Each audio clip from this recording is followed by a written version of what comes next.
এই ভালোবাসাগুলোই থেকে যাবে সারা জীবন। Good morning everyone. রোজকার মতো পড়ানো দিয়েই আজকের দিনটা শুরু করেছিলাম। বাড়ি এসে রুটি আলুর দম আর শশা দিয়ে ব্রেকফাস্টটা সেরে নিলাম। আজ আলুর দমটা না দারুণ টেস্টি হয়েছিল। দেন ব্রেকফাস্ট কমপ্লিট করে স্নান টান সেরে বসে পড়েছি নিজের কাজ নিয়ে। আমার স্টুডেন্টদের জন্য কোয়েশ্চেন আনসার রেডি করার ছিল, সেই সমস্ত কাজ কমপ্লিট করার পরই দেখলাম মিন্ত্রা থেকে এসছে একটা পার্সেল।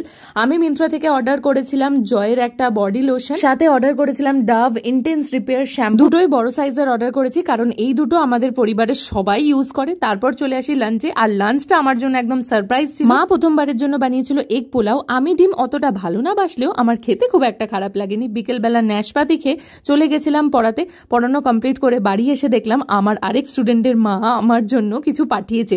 খুলে দেখি ভেতরে রয়েছে গরম গরম পেঁয়াজি। তোমরা অনেকে কমেন্টে বলো আমাকে নাকি অনেক কিছু খেতে দেয়। শুধু খেতে দেওয়া নয়, আমার প্রত্যেকটা স্টুডেন্টের মা আমাকে অনেক ভালোবাসে, স্নেহও করে, আর এই ভালোবাসাগুলোই সারা জীবন থেকে যাবে।